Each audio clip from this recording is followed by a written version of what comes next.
హరిద్వార్ లో 2 రోజులు గడిపిన మేము 3వ రోజు అంతా ప్రయాణం చేసి బార్కోట్ మీదుగా రాణి చెట్టి చేరుకున్నాము. చార్ధామ్ యాత్రికులు బార్కోట్ లోను లేదా హనుమాన్ చెట్టిలోను, సీతా చెట్టిలోను, రాణి చెట్టిలోను ఉండవచ్చు. ఉదయం 8 గంటలకు బయలుదేరిన మేము 9 గంటలకల్లా జంకి చెట్టి చేరుకున్నాము. ఇక్కడ నుంచి 3 రకాల పద్ధతుల ద్వారా యమునోత్రి గుడికి చేరుకోవచ్చు. ఒకటి పాల్కీ లేదా పల్లకి అంటారు. ఓ కుర్చీ లాంటి దాంట్లో కూర్చోబెట్టుకుని 4 మనుషులు మోసుకుంటూ వెళతారు. చెక్క కుర్చీ తేలికగానే ఉంటుంది. పైన్ అనే చెట్ల ద్వారా చేసింది కాబట్టి. ఈ చెక్కతో క్రికెట్లు బ్యాట్లు తయారు చేస్తారు. ఈ చెట్లను మనం ప్రతి చోట చూస్తుంటాము. అవి పొడుగుగా పెరుగుతుంటాయి కానీ బ్రాంచెస్ లేకుండా. యమునోత్రి టెంపుల్ కు ఈ జంకి చెట్టి నుంచి 6 కిలోమీటర్లు, గుడి దగ్గరికి పోయి రావడానికి 12 కిలోమీటర్లు. కానీ డిస్టెన్స్ ఎక్కువగానే ఉంటుంది. కానీ ప్రతి 100 మీటర్లకు స్లోప్ డిఫరెన్స్ ఎక్కువగా ఉంటుంది. 100 మీటర్లు ఎక్కేసరికి త్వరగా అలసిపోతుంటాము. వచ్చేటప్పుడు కొంచెం తేలికగానే ఉంటుంది. యమునోత్రి 10,400 అడుగులు సముద్ర మట్టానికి ఎత్తులో ఉంటుంది. ఇక్కడ అంతా నేపాలీ జాతీయులు. వీరు ఇంతకు ముందు జంకి చెట్టి నుంచి వెళ్లేటప్పుడు సహాయం చేసేవాళ్లు. ప్రయాణికులకి సామాను పట్టుకొని ఏమైనా ప్రాబ్లమ్స్ వస్తే సాల్వ్ చేస్తూ దర్శనం కల్పించేందుకు సహాయం చేసేవారు. ఫలితంగా అన్నపానీయాలకు డబ్బులు అడిగేవారు. ఈ సాంప్రదాయం ఇప్పటికీ జరుగుతుంది. పల్లకి కొరకు 8,000 పోయి రావడానికి మరియు అన్నపానీయాలకి మనిషికి 150 రూపాయల చొప్పున మొత్తం 600 రూపాయలు. గవర్నమెంట్ ఫీజు 500, మొత్తం 10,000 వరకు అవుతుంది మనిషికి. ఇది కానీ చాలా జాగ్రత్తగా తీసుకువెళతారు. నమ్మకంగా ఉంటారు. మరి తప్పదు. సీజన్ తరువాత ఏమీ ఉండదు. వీరికి వ్యవసాయం లాంటిది. పరిశ్రమలు ఏవీ లేవు. ఓన్లీ టూరిజం మీద బ్రతకాల్సిందే ఈ కేవలం 6 నెలలు.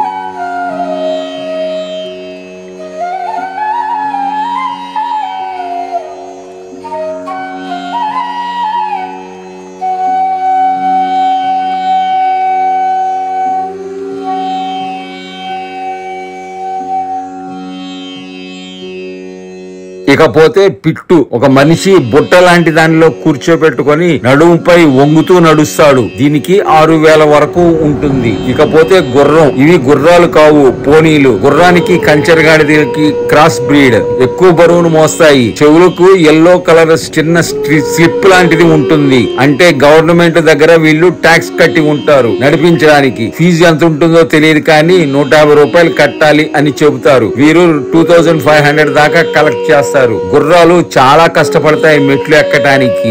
వాటి ముందు వాటిని పట్టుకొని వీరు నడుస్తారు. చాలా కష్టపడతారు. ఒక్కోటప్పుడు గుర్రాలకి కాలి నాడాలు జారిపోయి ప్రయాణికులను పడవేసి అవి పడిపోతాయి. వాటి కష్టం చూసి వాటికి ఏమైనా పెట్టమని ప్రయాణికులు ఎంతో కొంత ఇస్తారు. వీళ్లు కూడా 500 రూపీస్ వరకు ఛార్జ్ చేస్తారు ప్రయాణికుల వద్ద నుండి. ఇవండి 3 మార్గాలు కన్వేయన్స్ గురించి. చాలా మంది ఏముందులే 6 కిలోమీటర్లే కదా నడిచేద్దాము అని ట్రై చేద్దాము అని అనుకుంటారు.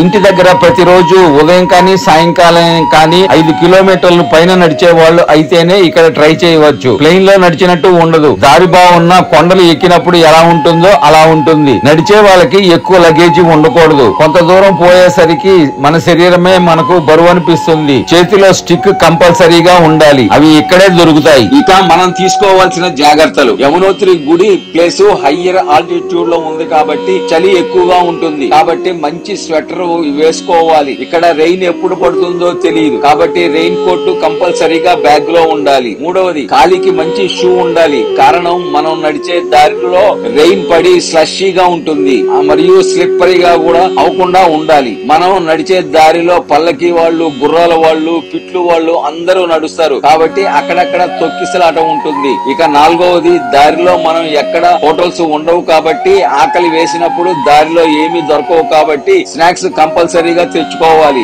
ఐదవది, మీరు వేసుకునే రెగ్యులర్ మెడిసిన్స్ తెచ్చుకోవాలి. బీపీ పెరిగినా ఆయాసం వచ్చినా మెడిసిన్స్ వెంట తెచ్చుకోవాలి. మౌంటైన్ సిక్ అనేది ఒకటి ఉంటుంది. దాని వల్ల జ్వరం రావచ్చు కాబట్టి డోలో లాంటివి తెచ్చుకోవాలి. మెడికల్ ఎయిడ్ మధ్యలో ఎక్కడో ఒక చోట మాత్రమే ఉంటుంది. అన్నింటికన్నా ముఖ్యమైనది హైయర్ ఆల్టిట్యూడ్ కాబట్టి పచ్చ కర్పూరం ఓ గుడ్డలో వేసుకొని ప్రతి 10 నిమిషాలకు ఒకసారి వాసన చూస్తుంటే మనకు ఆక్సిజన్ బాగా లభిస్తుంది. కొండ ప్రాంతం కాబట్టి వెదర్ లో బ్యాక్టీరియా ఉంటుంది, లంగ్స్ ను బాగా ఎఫెక్ట్ చేస్తుంది. కాబట్టి ముఖానికి మాస్క్ వేసుకోవడం చాలా మంచిది. మ్యాగీ మరియు టీ బిస్కెట్లు మాత్రమే దొరుకుతాయి, అంత హైజెనిక్ గా ఉండవు కాబట్టి తినకపోవడమే మంచిది.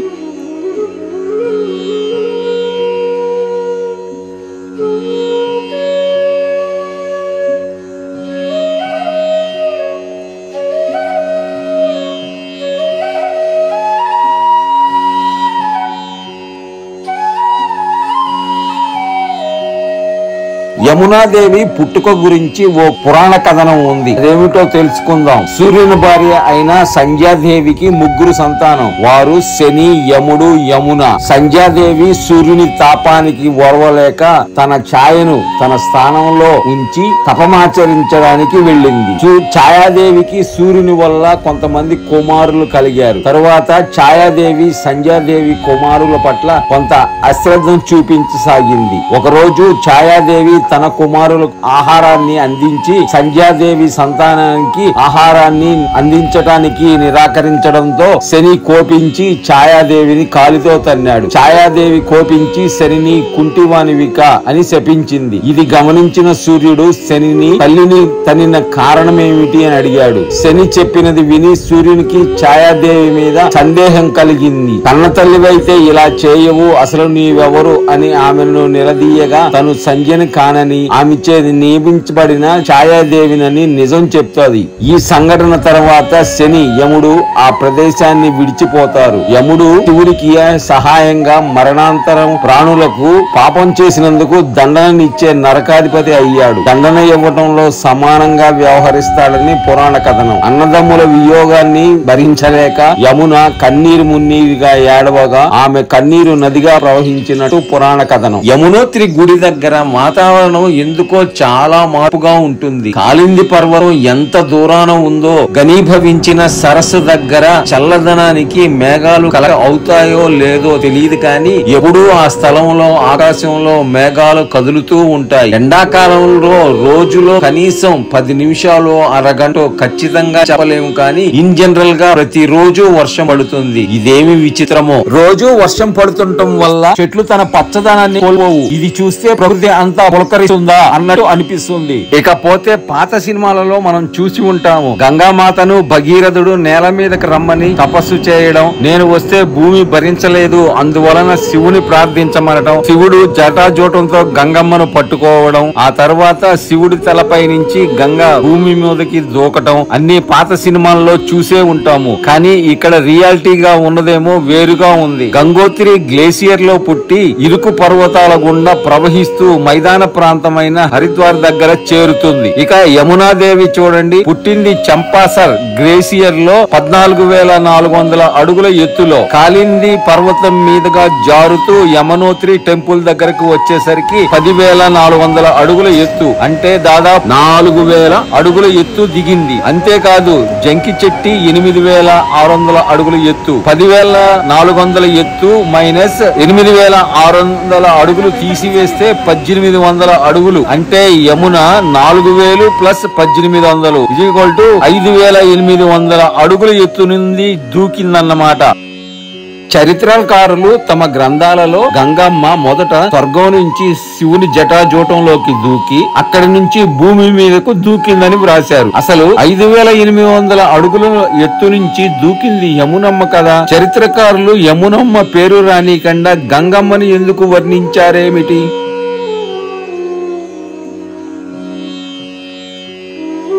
రెండు పెద్ద నదులే. గంగోత్రి గ్లేషియర్ దగ్గర ఎత్తు, హరిద్వార్ లో ఎత్తు తీసుకుని డిఫరెన్స్ క్యాలిక్యులేట్ చేస్తే మరి గంగమ్మ కూడా ఎక్కువ దూరం ప్రయాణించింది కదా. ఏదైనా మన భారతదేశమే, ఎవరి పేరు వస్తేనేమి. యమునమ్మ అయినా ప్రయాగరాజ్ దగ్గర గంగలో కలిసిపోతుంది. ఎంతైనా యమున గంగమ్మకు ఉపనదే కదా. మనకంటే ఋషులు చాలా తెలివిగల వాళ్ళు. 3 సైడ్లు పర్వతాలు ఉండటం వలన కొండలపై నుంచి దూకుతున్నప్పుడు హోరు చాలా కీన్ గా అబ్జర్వ్ చేస్తే చాలా ఎక్కువగా వినిపిస్తుంది చూడండి.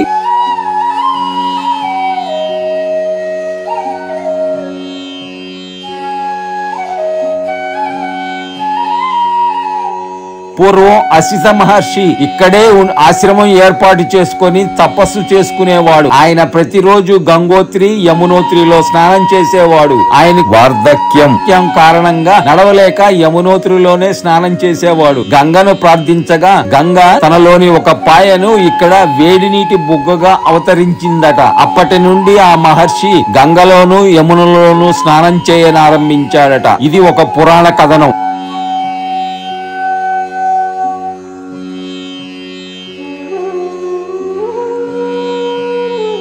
ఈ యమునోత్రి పుట్టుక గురించి తెలుసుకుందాము. కాలింది పర్వతం దగ్గర చంపాసర్ గ్లేసియర్ లో పుట్టి కొండల మీదుగా జారుతూ మనం చూసే ప్లేస్ కు వస్తుంది. మనం ఉన్నది 10,400 అడుగుల ఎత్తులో, కానీ యమున పుట్టింది 14,400 అడుగుల ఎత్తులో. మనం ఈ టెంపుల్ దగ్గర నుంచి పైకి వెళ్ళలేము. అందున ఈ ఏరియాలో వేడి నీటి స్ప్రింగ్స్, సూర్యకుండ, గౌరీకుండ కనిపించాయి. అందువలన దేవాలయాన్ని ఇక్కడే నిర్మించవలసి వచ్చింది. ఈ యమునోత్రి ఇక్కడ నుండి ఉత్తరాఖండ్, హర్యానా, ఉత్తరప్రదేశ్, హిమాచల్ ప్రదేశ్, ఢిల్లీ గుండా ప్రవహిస్తూ త్రివేణి సంగమం అయిన ప్రయాగరాజ్ లో గంగా నదిలో కలుస్తుంది. టెంపుల్ కి వచ్చిన వాళ్ళు వచ్చేసరికి అలసిపోతుంటారు. మరలా తిరిగి ఎప్పుడు బయలుదేరదామా అని చూస్తుంటారు. ఎందుకంటే కొన్ని మఠాలు మాత్రమే ఉన్నాయి రాత్రికి అక్కడ బస చేయడానికి. ఎక్కువ వసతులు లేవు కాబట్టి అందువలన చుట్టూ ఉన్న పరిసరాలను, ప్రకృతిని అస్సలు పట్టించుకోరు. చూడండి, మీరు ఎన్నో యమునోత్రి వీడియోలు యూట్యూబ్ లో చూసుంటారు. ఈ సీను ఎక్కడైనా ఎప్పుడైనా చూసారా? యమునోత్రి రెండవ పాయ ఎంత వేగంగా ప్రవహిస్తుందో చూడండి. ఒక రాయిని గుద్దుకొని ఎలా ఫౌంటైన్ లాగా పైకి లేచి ఎంత ఆనందాన్ని ఇస్తుందో చూడండి ఈ వాటర్ ఫాల్స్. సూర్యకొండ దగ్గర ఉండే దివ్యశిల ఉంది. అది చిన్న గుంటలాగా ఉంటుంది. భక్తులు క్లాత్ లో బియ్యం, బంగాళాదుంపలు ఉంచి వేడి నీటి గుంటలో కాసేపు ఉంచుతారు. తొందరగా ఉడికిపోతాయి. వీటిని యమునాదేవికి నైవేద్యంగా పెడతారు. ఇక్కడ ఉండే నీటిలో ఉన్న కెమికల్స్ వల్ల అది తినడానికి పనికిరాదు. నీటిలో ఎంత వేడి ఉన్నది అని తెలుసుకోవడానికి మాత్రమే ఈ అన్నం వండే ప్రక్రియ. ఇక్కడికి వచ్చిన వాళ్ళు గుడి దగ్గర చేరుకున్న తర్వాత సూర్యకొండ అనే వేడి నీటి బుగ్గలో కొంతమంది తప్పక స్నానం చేస్తారు. కారణం, ఒకసారి యముడు తన చెల్లెలు అయిన యమునకు చూడటానికి వచ్చాడట. చెల్లెలు యమున తనను చూడటానికి వచ్చిన వారిని, సూర్యకొండలో స్నానం చేసిన వారిని క్షమించమని అడిగిందట. అందువలన ఎవరైతే యమునోత్రికి వెళ్లి సూర్యకొండలో స్నానం చేసిన వారికి ఒకవేళ నరకానికి వెడితే అక్కడ సులభమైన శిక్షలు పడతాయని నమ్మకం. దర్శనం అయిపోయింది. గర్భగుడిలో గంగా, యమున, సరస్వతి విగ్రహాలను చూడగలగము. యమునమ్మది నల్లటి రూపం. అదేమిటి, యమున నల్లటి రంగులో ఉన్నదేమిటి అని డౌట్ వచ్చి పూజారిని అడిగితే, పార్వతి చనిపోయిన తర్వాత శివుడు ఆమెను ఎత్తుకొని రుద్రతాండవం చేస్తుండగా భయపడిన దేవతలు విష్ణుమూర్తిని శరణు వేడుకున్నారు. విష్ణుమూర్తి తన సుదర్శన చక్రంతో పార్వతీదేవి శరీరాన్ని ముక్కలు ముక్కలుగా చేశాడట. అవి పడిన స్థలాలే ఇప్పుడు శక్తి పీఠాలు. శివుడు పార్వతీదేవితో సహా యమునా నదిలో దూకాడట. ఈ శివుని రంగు యమునా నది దేవి కూడా నల్లటి రూపు దాల్చిందట అని కథ చెబుతారు. నిజమెంతో. ఈ దేవాలయాన్ని 1839లో సికిందర్ షా చేత నిర్మించబడింది. అది భూకంపంలో నాశనం అయిపోగా ప్రస్తుతం ఈ ఆలయాన్ని జైపూర్ మహారాణి గులారియా 19వ శతాబ్దంలో పునర్నిర్మింపజేసింది. అమ్మయ్య, కిందకు దిగి వచ్చేసాం. ప్రయాణం కొంచెం కష్టమైన మనసుకు సంతృప్తినిచ్చి నా జర్నీ. రేపు అంతా ప్రయాణం చేసి గంగోత్రిని చూడటానికి ఉత్తరకాశీ చేరుకోవాలి. ఇదండి యమునోత్రి కథ.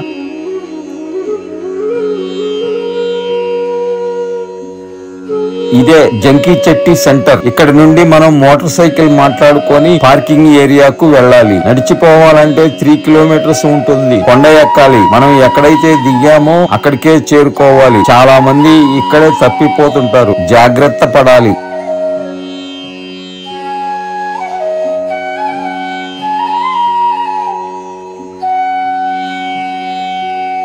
ఈ వీడియో మీకు నచ్చినట్లయితే, ఇన్ఫర్మేటివ్ గా ఉన్నట్లయితే దయచేసి లైక్ చేయండి, కామెంట్ చేయండి, మరి కొంతమందికి షేర్ చేయండి.